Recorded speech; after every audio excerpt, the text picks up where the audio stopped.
Hey guys, what's going on? It's Eli, back with another review video and continuing on with the Muppets Marathon. And now, for this one, and as you read the title, yes, we are in fact reviewing, well, I'm reviewing, you get the idea, the Muppet Christmas Carol. That's right, the Muppet Christmas Carol. Oh man, I love the Muppet Christmas Carol. It's fantastic. Just everything about it is great, because how it's done with Michael Caine as Scrooge, Ebenezer Scrooge, that is.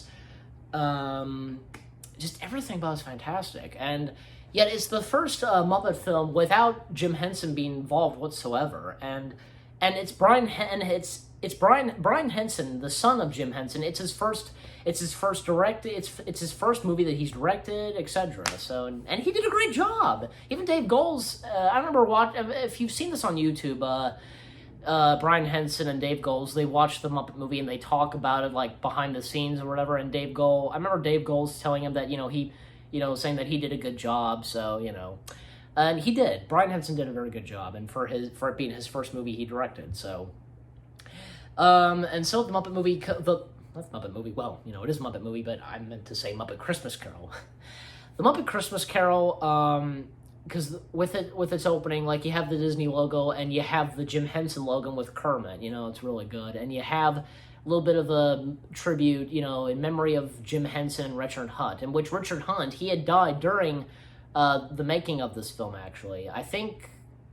He died at least the same year and a few months before it came out, so, and he wasn't able to do it anyways, because, he didn't feel well or anything like that, and, excuse me, jeez. Okay, so with, Muppet Christmas Carol, it's, it has a nice opening to it with, you see the neighborhood and the buildings, and the credits roll. Like, the Muppets, they're, like, Kermit the Frog as Bob Cratchit, and that's really cool, because I think even with Jim Henson, like, the Muppets are not just Muppets, but they're actors as well. I mean, come on, if you get what I'm saying. Even Jim Henson, obviously, treated them like that, too, and, yeah, of course, that's right, so, and so, of course, we see the people and the Muppets, the townspeople and Muppets, and, like, there are these two pigs. Remember Dave Goelz pointing out, it was kind of hilarious, oh, that was a fine meal. What should we do now? Let's have lunch. Oh, that's very good, That's funny.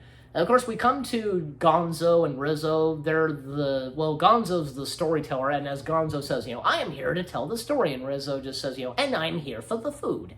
And Gonzo playing the part of Charles Dickens, and Rizzo just being himself. Of course, Scrooge comes in, and, also, because this movie has really great songs to it, obviously, and one good one is, of course, the first song, which is, there goes Mr. Humbug, there goes Mr. I forget what else it was, if they gave a prize for being mean, the winner would be him, old Scrooge, he loves his money, 'cause he thinks it gives him power, blah, blah, blah, blah, blah. It's a good song, and of course, I love it because, Scrooge turns as they finish singing, and yet they just go back to their business, and the first words he gives in the movie are, humbug, of course.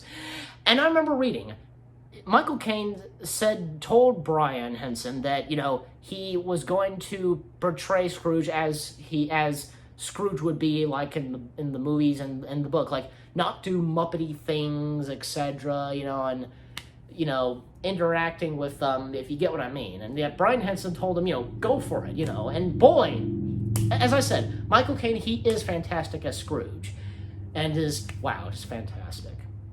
And also, what else? Because, Scrooge's nephew comes to visit him, and of course, Bunsen, Honeydew, and Beaker, they play the parts of the two who, I forget what it is, but, I'm sure you guys know.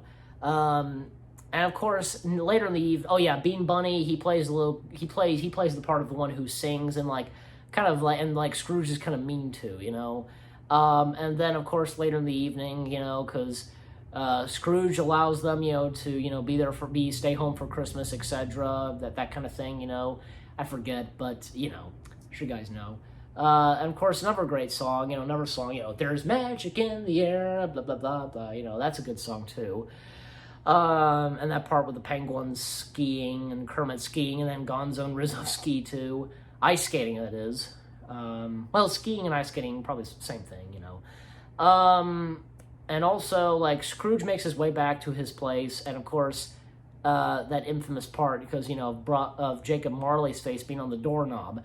And yet, I remember Brian Henson said that he thought that they did that in a funny way, but little kids were still terrified of that. And yeah, obviously, I think even for little kids, I think they'd still be terrified of that. Seriously, even if it's Stadler, seriously.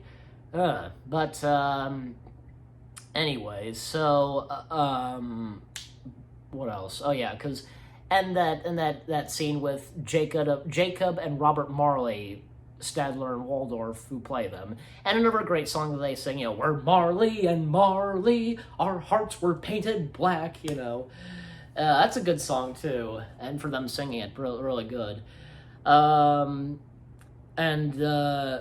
Also, okay, and later, of course, we get the ghosts of Christmas past, present, future, and with the ghost of Christmas past, looks, as Scrooge describes, like, you look just like a child, I remember Brian Henson said, as I was saying earlier, because that video of him and Dave Goelz, he mentioned, because, he knew that he wanted the ghost of Christmas past, her hair to flow in her dress, and, of course, they shot her in a water tank, and I think it's pretty obvious, that they do that.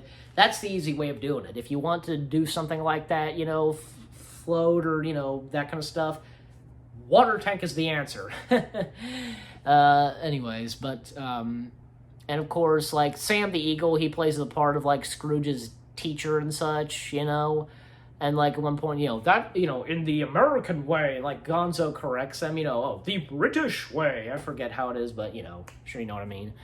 And of course, years later, still in the past, like, Scrooge grew up a little bit, and Fozzie Bear is Fozzie-Wig, the Electric Mayhem is there, the Marley Brothers, a bit young, and where Scrooge meets, who he'd fall in love with, Belle, and of course, just a few years later, they're about to get married and such, as we know with A Christmas Carol and with, Scrooge and Belle, so, and of course, another great song in there that Belle sings, when love is gone, yeah. And actually, because the thing is, it wasn't part of the theatrical version. It was part of, like, I assume, though, it was part of, like, say, the VHS release, and, of course, with the DVD release. And with the DVD release, you have two options. Of course, with those DVDs, you could either watch it full screen or widescreen. The widescreen version, you're watching the theatrical version. The full screen version, it has the song to it. So, some ways, I guess, it's the extended version of Muppet Christmas Carol. But it is a good song, even with Scrooge joining in with Belle. Michael Caine as Scrooge, that is. And in that song, and as he's singing, he starts to get a bit emotional. You can see that. That's really well done. Well done, Michael.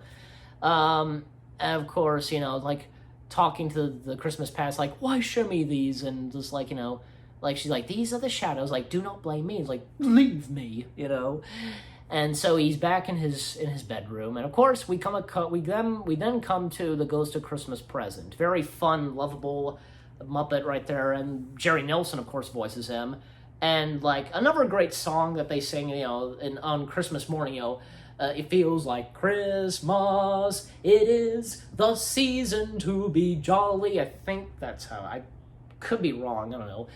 And then, of course, we then, of course, come to Bob Cratchit and Tiny Tim, and Bob Cratchit's family, that is, and Tiny Tim, as we know, Robin, Kermit's nephew, plays Tiny Tim, that is. And so, because as they're having Christmas dinner, of course, Robin sings a song. I forget the name of the song, but it's really good, too. And I think it starts off, life is full of sweet surprises. I think that's how it first starts, how it goes at the beginning. And then, of course, Scrooge and the Ghost of Christmas Present, they wound up in a cemetery, and like Ghost of Christmas Past starts to get a bit older and such, and like the bell rings and such, and like Rizzo's chiming the bell and such, you know, as Charles Dickens tells the story, you know, and like the Ghost of Christmas Present, you know, I leave you now with the ghost of Christmas yet to come, and like as he starts to fade away and such, like it fades away, and Scrooge just looking around and such, and this fog comes in, and actually, because according to Brian Henson, because he was gonna like tell Michael to turn as the fog was coming, and as it was starting to come to me, Brian said that he was, you know, as it was coming, that he was yelling, turn, Michael, turn. Michael didn't hear him, but right as he turned, that was actually perfect timing right there as he turned, you know, right as the smoke was right about to come towards him, that's when Michael turned and he started running such. That was actually good timing right there. I don't understand. I was like, wait, where was Brian at, and how come Michael couldn't hear him? I don't know. I thought, because I'm pretty sure Brian did mention he did have a bullhorn or something, I think. But anyways, so, and so, of course, Scrooge comes face to face with the Ghost of Christmas Yet to Come, and really good music that plays with the Ghost of Christmas Yet to Come, and yeah, really good, you know, dun dun dun dun, blah blah blah, you know, like that music. And of course, like we see, like the Ghost of Christmas Yet to Come takes him to his Christmas future, and like, you know, because it turns out, because, you know, Scrooge is dead, and even Tiny Tim is dead as well. Tiny Tim couldn't be rescued, or, you know, that kind of stuff. And so, and then they come back to the cemetery, and, like, Scrooge sees his own grave, and, like, Scrooge breaks down, like, you know, why would you show me this if I was past all hope? You know, like, I'm not the man I was, etc. And, of course, you know, I will know Christmas in my heart, and he just breaks down crying. Then he's back in his bedroom, and there's still a chance, you know, he's reborn to a new man and such, of course, as it is with A Christmas Carol with Scrooge at the end.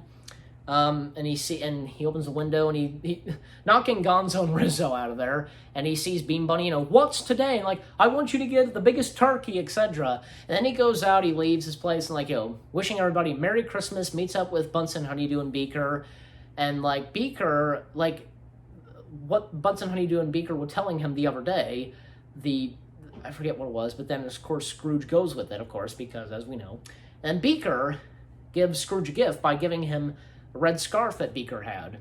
And another great song that Scrooge sings, you know, God, what's the name of it? Like, you know, with a thankful heart and an endless joy, blah, blah, blah, you know, love, the peaceful, blah, blah, blah, you know, that's a good song, too. And, of course, we get another appearance of an older Sam the Eagle and older Fozzie, you know, as Scrooge gives them gifts.